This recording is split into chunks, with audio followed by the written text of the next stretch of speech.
Greetings, everyone. I, of course, am Robert. I can't believe I ate all the Subway fresh favorites at the same time. James, and with me, as always, is... Scott, I still can't believe my life isn't a musical car. Somehow yours is still better. Welcome, everyone, to the second edition of... Two guys who talk about movies. Or Unscripted and Mostly Harmless. I'm still sticking with the other name. I'm going to use the other one. Yeah. And I do the title card, so... Yeah, so he gets to win. But I'll still call it that every single episode. I don't care. I'm horrible like that. So, we are trying this again. A little bit different background. A little bit different noses being shot up. So we're hoping it looks a little bit better to our viewers here. With any luck, I don't know. I know nothing about this stuff. I just talk. I'm here to talk. Well, there was 10 of them and they were split. Mm-hmm. Yeah. 5 watched and 5 didn't. What is this, bowling now? It was a 10 split. Exactly. Main reason we decided to do this episode was because we watched a movie called the Banana Splits movie, and after watching it, we just had to talk about it. It was my fault. I was going through the horror section on my local Redbox kiosk, and it was in there, and I thought, surely this isn't horror. They would not take such a fond and cherished childhood memory such as the Banana Splits and turn it into a horror film. And yet. Yeah, that's exactly what they did. And for those of you who have never heard of the Banana Splits, yes, the Banana Splits actually was a Hanna-Barbera cartoon that had a live-action portion that introduced the cartoon, and they had little segues in between for the commercials and stuff like that. So this was an actual show, a real show, and apparently Warner Brothers decided that they were going to do an adaptation of the video game Five Nights at Freddys, and they lost the rights. They couldn't do it, and decided instead, well, we're going to still make this movie one way or another, and decided to make it based off of the Banana Splits of all things. Now, you got a Five Nights at Freddy's vibe. I didn't. I really didn't. I got tears and confusion. Because I did watch the show as a child, so I have many fond memories of jumping up and down on the couch before getting something thrown at me and told to sit the F down. I saw like one episode, and I thought it was tied in with Chuck E. Cheese, so that's how much I knew about this show. I barely, vaguely recognized the characters, which they have redesigns. Which I liked because it looks like they took the original show and just thought, okay, well, what would they look like if they kept up with the show until current day? And that's what it is. They're very obviously still the same characters. You can tell which character is which, but the costumes look like they were done today, just trying to keep with the same aesthetic of what they looked like for the most part from back then. It's just because everything has redesigns. Right. I mean, going back to Chuck E. Cheese, I mean, they redesigned his logo several times, and now he looks completely different. Right. Now he doesn't look anything like he did before, but he's had several designs over the years. Mickey Mouse, same thing. Several designs over the years. And I think that was what they were going for, like, oh, well, they would have had redesigns over the years, but kept the same basic look of them. So I had no problem with what they looked like. The fact that they turned them into robots. You didn't let me say spoiler alert. Spoiler alert. Yeah. Although if you saw the trailer, you already knew that part. Right, Yeah. right. But we are going to spoil the hell out of this movie. If you have not seen this movie, I personally suggest, if you don't mind having the majority of your childhood memories destroyed, to immediately turn this off. Well, pause. Go watch the movie, then come back and finish watching this. On the flip side, if you have no childhood memories of the Banana Splits and want to see the closest thing to a Five Nights at Freddy film that exists, shut this off, watch the movie, or come back, see what we think about it. That works too. Yeah, because honestly, to me, it is obvious that is what they want to do, and that's why I read online that they actually were going to make the Five Nights at Freddy's, but they couldn't, so they decided to do this as an alternative, which I think their whole idea was, well, let's get this out before the other studio finishes their Five Nights at Freddy's film. because that is still supposed to be a thing. Right. Blumhouse is working on it. So everyone done watching the movie? Good. We'll assume. Yeah. Okay. So we'll assume. Yeah. Yeah. So spoilers from here on out. So go ahead. You want to start or should I? Oh goodness.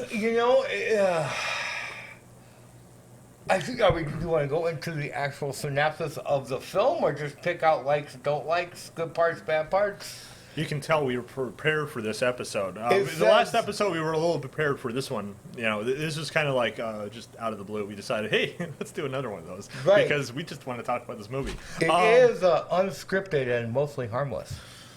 This one might be a little bit more harmful than harmless. But anyway, the basic premise, we're just going to do basic premise first, of the film is that the banana splits have been around all this time. And what it is that this one little boy just happens to be a huge fan of them, even though apparently everyone thinks he's a bit older than, a bit too old for this show. But honestly, Personally, I didn't think he was. I thought he was about the right age. And even the mother thinks he's fine, and the mother of the little girl that's going to be joining them thinks it's fine. Because even she's like, I'm too old for that. She's like, you're wearing, bunny rabbit pajamas. Come on. Pretty much. So, the whole thing is he's a huge fan. So his father decides to go and get him. Well, actually, I think it was the mother's idea, but they get him tickets to see the show live. Be part of the live studio audience for a birthday present.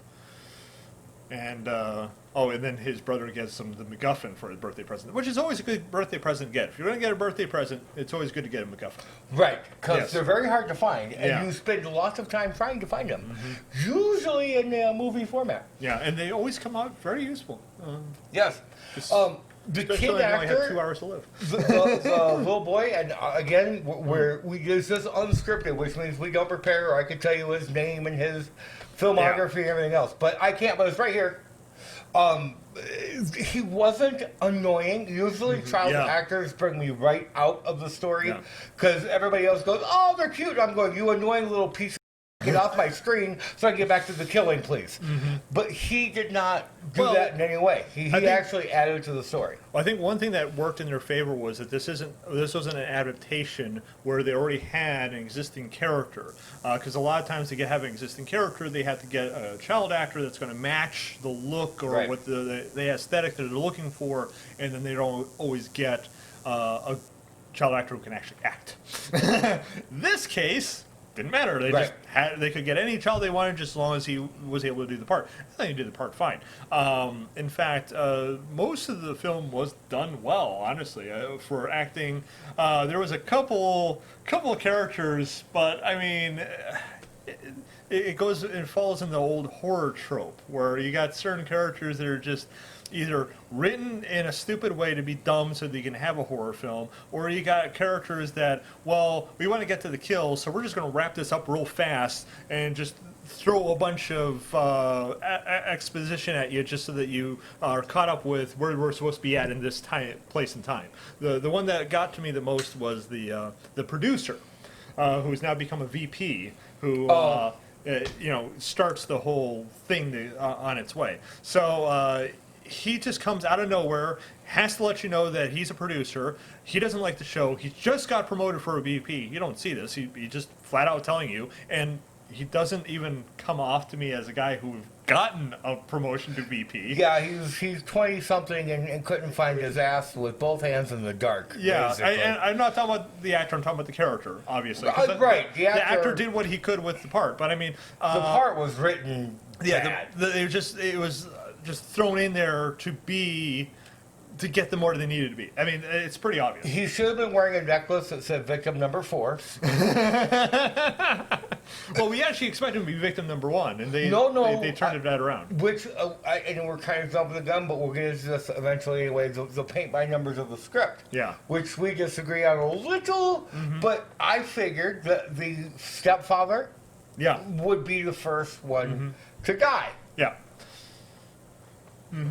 So yeah, finishing up the plot line, they go to the showing. Everything seems to be fine, except that of course all the main characters are actually robots that are in the costumes.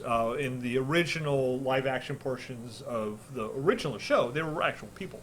And then these are supposed to be robots, and they just had a new update put in. Sid did it. What's that? Sid from Final Fantasy. He does all. So they just put a patch in, and the patch is basically sometimes the robots apparently. This is vaguely mentioned that they've had issues in the past where the robots don't always do what they're supposed to. Like they don't go through with the show, or they stop working and they just go back to they go into a sleep mode or something like that. So they put in a patch where the big thing of the patch is the show must go on, because they thought putting that in would force them to always be there, be ready to go, or something like that. It's a dumb plot line. And of course, what ends up happening is the producer, who just became the VP, who just doesn't like the show, because they even say they still got ratings, the show's doing well, he just doesn't like it, so he's going to cancel them so he can put in stuff he likes. Once again, like, makes no sense. Makes no sense. If you're a VP, if you're a VP and you want to impress people, the first thing you do is not to cancel shows that got good ratings. Right. That's just asinine. But anyway, so he's going to cancel the show, and of course, because they cancel the show, the patch makes them tell them that the show must go on, so they decide to start killing people to then capture the children so they can continue to put on the show forever and ever and ever. That's basically the plot line. So, where I do agree that it is paint by numbers, if we take a robot and we program them in any way with upgrades, they are bound to turn and try to kill us. Well, everything ever has told us this. Yeah, the paint by numbers part comes that in a horror film, every time you have a robot, something's going to happen that's going to cause its programming to believe that killing people is what it's supposed to do. I mean, in fact, another reviewer online actually said that it reminded them of Chopping Mall, which we, of course, are fans of. And yeah, it does, because Chopping Mall, instead of them having a patch, they got struck by lightning 3 times. So ridiculous. That's why I love that movie.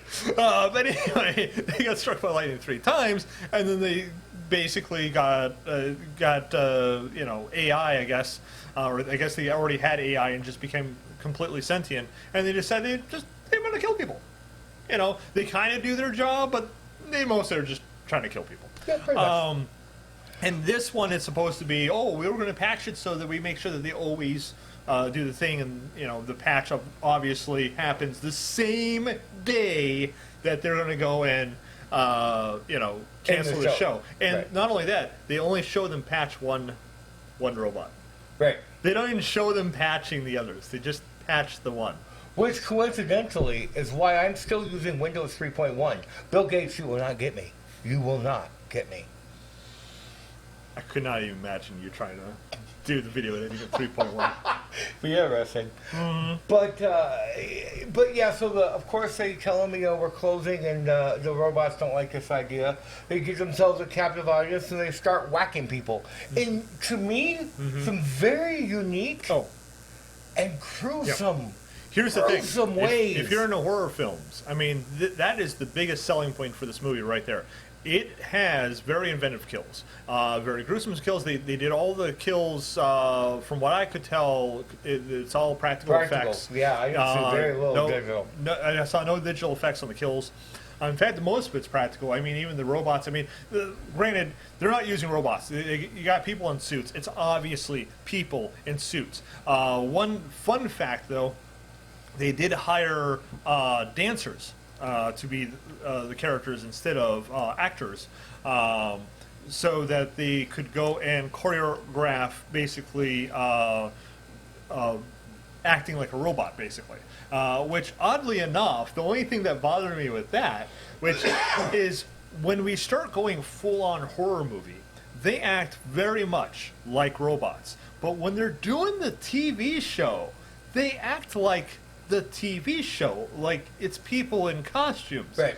They don't act like they're robots. I mean, that part always seemed a little off to me. Like, there's no explanation given why they have complete fluid movement on the show, but then once the show is over, they are a robot. And they, during the kills too, if you notice, a lot of that robot went away. Mm-hmm. When they're talking to any of the child people, that goes away. Mm-hmm. Yeah. Oh, yeah. Well, to a point. I mean, and you don't get... I'm not 100% sure if it was supposed to be that all the dialogue is fixed, like they only have so many sayings, or if they can just come up with whatever they want. Because even when later on they're killing people, they're saying things that sound like catchphrases. Right. You know, so which I gotta admit, I got a kick out of it. I actually found that amusing. And the movie itself I thought was amusing. I did get a kick out of it. The only downside that I had with it is, for me, as a horror film, it's a paint-by-numbers horror film. I mean, that's the only downside. It is very cliched. It's you already know ahead of time what's going to happen. I mean, I can't count the number of times you're like, oh, well, he's going to die next.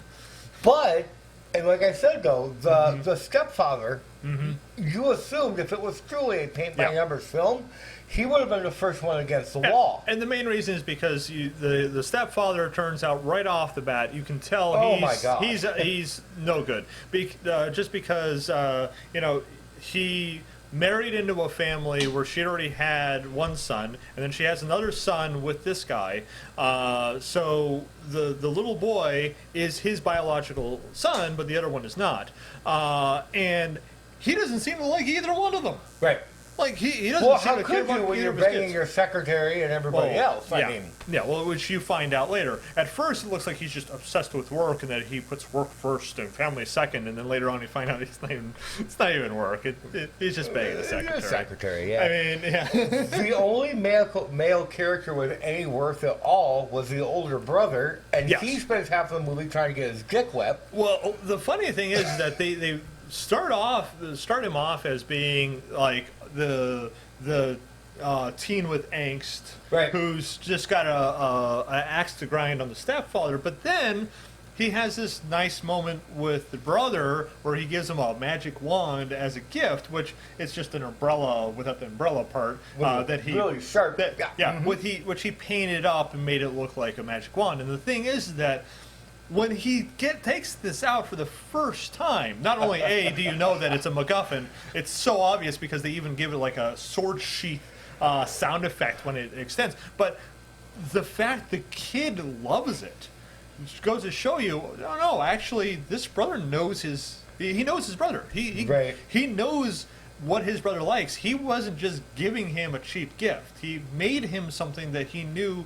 his brother would actually like, and you start getting the feeling that this is supposed to be a good brother relationship, but then they keep focusing for the beginning portion on the fact that he hates the dad. That's all they focus on, and about how he doesn't think the father should be there, and he's trying to convince his mother that the father's no good, and the father doesn't even want to be there, and and all this other stuff, and the mother's trying to stand up for the father, for the stepdad. It's only later on when they find out that there's a behind the scenes tour. And only select people get it, and they don't get it because it's only people who have stars on the back of their ticket. They just have a regular ticket. So he goes to this girl who he actually likes, and he tries to convince her to make them part of the tour. And she gets a kick out of the fact that he's doing this for his little brother because it's obvious he's not a fan. So she decides to go ahead and do it, and that's when you realize, oh, okay. So even though he's just been going after the father this whole time, this is really supposed to be the whole point. Right. Speaking of not fans, you know what? I know we're trying to keep this, and we are trying to keep this 100% unscripted. In fact, we're trying not even to discuss the movies off camera because we're trying to catch our honest, unadulterated opinions and then argue about them for your entertainment. But the little girl who plays his friend, again, I wish I knew her name, and again, I'll put it here. First second, she's going to be a sky little brat this whole time. Halfway through the movie, though, she's warming up. It really is. It reminds you of an actual kid. Yeah. Okay, I'm here. Yeah. Okay, I'm 8. I'm 9. I'm too old for this. But I swear, you take any 8 or 9-year-olds at Disneyland and give them a half an hour, and they are singing "It's a Small World" after all with you walking out of that building. Yeah. The best part was that she's not really friends with the boy. His actual friend canceled because he got the flu or something like that. So they get this other girl at the last minute because she's another kid that goes to school with him, and the mothers know each other. So that's why she ends up with the group. She doesn't actually want to go, but her mother makes her go anyway. Now, the thing is that now normally in a film like this, what do you have? You have the little girl is pissed off that she has to be there, and she basically just complains the whole time. Right. And usually makes fun of the boy for liking the group. This one actually tries to convince him that she likes the group when it's obvious that she doesn't. In fact, the big brother tries to cover for her every time she gets something wrong. To go and they're both trying to convince him that that's why she's there, that not because they're trying to make him, trying to give him a good birthday. They want him to have a happy birthday, so they don't want him to feel like she's there out of pity. She's trying to say, no, I'm here because I really like the group, that sort of thing. And then she gets there, and even though she kind of knows the group, but she doesn't know them that well, she gets into the show. She's enjoying the show just like the rest of them, except for the stepdad, who looks like he's having his teeth pulled. Which, once again, they got good actors. I mean, he's playing that part, and he played it well. We haven't even talked about the mom. Yeah. Which should tell you something. Again, nothing against the actress who played the character, but it's literally Sally Fields in Stranger Things, running around going, "Where is my son?" Until they decide to turn her into Ripley. Until they turn her into Ripley. In the last, 10 minutes? Yeah. And then all of a sudden you get this... Yeah. I can tell you where the turn happened. Yeah, when she lost her sweater. Yeah. But when she tells the ex to piss off or whatever, that's where the turn starts. By the end of the movie, you're right. She's Ripley. She becomes Ripley because at one point, and this bothered me when I'm watching it. There's a part in the film where they've been being attacked by the robots several times now. And at one part of the film, she's going through this one set, and she's been wearing this sweater the whole time, and the sweater gets caught on something at the very bottom here. So what does she do? She just takes the whole thing off, and of course she's got a shirt on underneath. I mean, don't get me wrong, but the thing is that the it's more like a muscle shirt kind of thing, like underneath, and it's like from that moment on she's a badass. To me, it just was way too obvious for me. It was. I wish it was a slower turn. Yeah, it's not. It's not a slow turn. It is nice to see though that where it's not. I'm just this weak mom and I'm just going to scream this. But the first half of the movie, that's what she was. It was just like, oh, come on. Mm-hmm. Yep. Why are you with this guy? Why are you letting him do this to your kids? Why?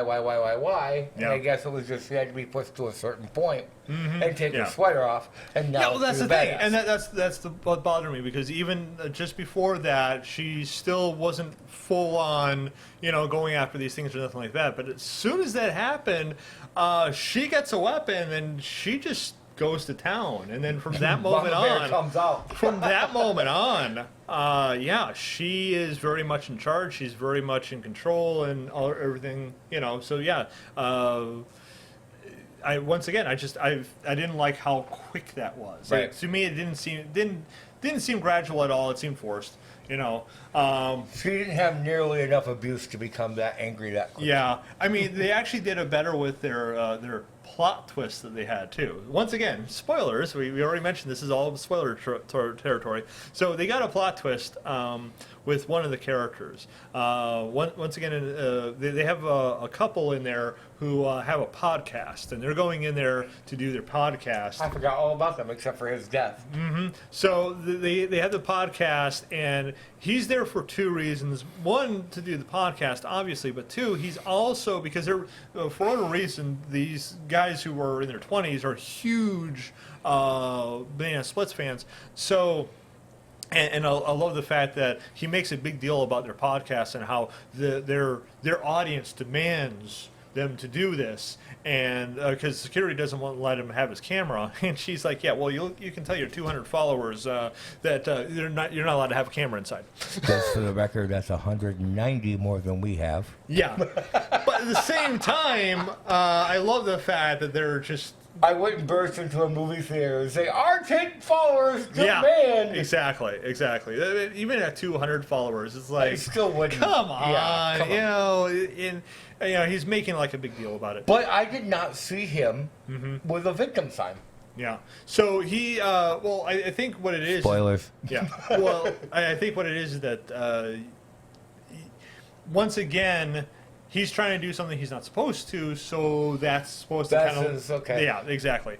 Because the whole point is that they want to film their podcast, either with the Banana Splits or even just on the sets. They don't care, just to try to get more views. And the whole point is that they're not supposed to, because there are no recording devices are allowed on set. So, of course, they give up their phone only to hide another phone on their person so that they can record later anyway. And they just happen to get the stars on the back of their ticket, so they're supposed to be, there for the after the the behind the scenes thing. So they of course run off and do their thing. But the other reason he was doing this is because since he's such a huge fan, he was planning on proposing to her, and he wanted to propose to her on one of the sets behind the scenes. So, hey, do your own thing, whatever. If that's your thing, go ahead. She loved it, so obviously he was in the right doing that, honestly, because look at her reaction. She thought that was the greatest thing ever. So obviously this wasn't some dumb idea on his part. Me personally, I thought it was stupid, but on her part, she loved it. But anyway, the plot twist is her, not him. Well, this guy didn't love it either. I'm going to put the death right up here. Yeah, because this to me is the last 20 years. Well, just go 10. Best practical death I've seen in 10 years. I'm going to show him one better later on, but right now this is the best he's seen. I've got a movie lined up later on that has an even better practical death than this. I'm not going to mention it on here because we're going to be talking about it in another episode. Oh. So, yeah, you just wait. But anyway, I agree, though. It was a really good practical death. Yep. In fact, probably one of the best in this movie because the only other one that was up there was the Banana Splits. At the end. Yeah. But I don't want to give any... We'll get into that later. Yeah. I don't want to give too much of that away because you really have to watch. Yeah, that one is so dark. Yeah, we won't talk about that too much because, we were assuming everyone already watched it by the in that case. But anyway. So, of course...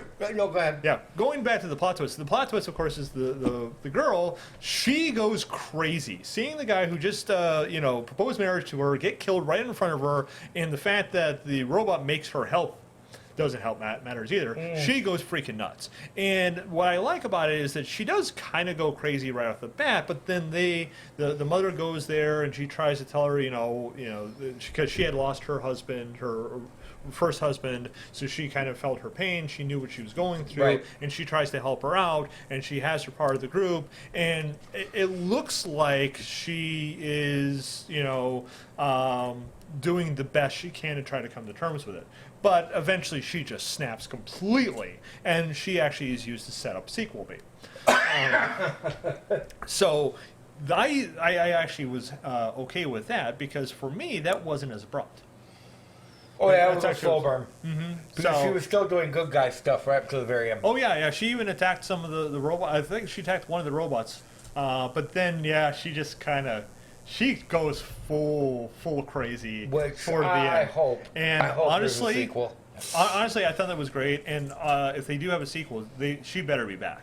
Because I want to see the rest of this. Right. I want to see where they go with this. I want to see what they're setting up if they do a sequel. Now, for all we know, they don't plan on a sequel. They just say, hey, that'd be a fun ending like they did for Back to the Future, the first one. Right. Who knows? Oh yeah. But yeah. if they actually are planning a sequel, I want to see what they're coming up with. Overall, Yeah. I would absolutely suggest watching this movie. It was a little cliched. I don't want to go as far as paint by numbers, but it was. You knew what you were watching. Yep. As soon as they said robots and upgrades, you knew what was going on. But Yeah. where the you didn't know is how they were going to die. What you know. Yeah. I didn't understand what they were doing with the kids till after they revealed that Yeah. big thing. Which Yeah. again, you didn't see that coming really. Mm-hmm. So Yeah. was it paint by numbers? Sure, but there was enough to keep you watching that you never got bored. Yeah. So yeah, definitely you should watch. I mean, what was your closing thoughts?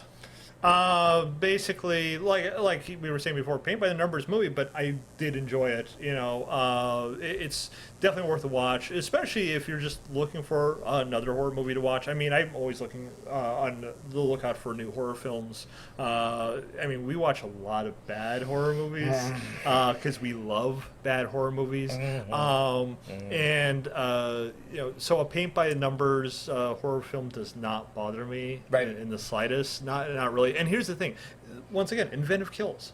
You know, interesting storyline. You know, the fact that it's really well acted for the most part. There's a couple iffy characters that we didn't get into, but you know, for the most part, well acted. So yeah, I would definitely give it a watch. I recommend it greatly. So, all right. Okay, and then we've already got plans for another one of these because the thing is that we were actually going to do one video that was going to mention two movies, but we had more to talk about this than we realized. Yes. But yeah, the next one is another paint by the numbers film, completely different genre. Yes. Not the same genre at all. Just came out recently, based on a well-known video game character. You'll never guess where we're going with this. Never. Never. Yeah. See you So next time. next time.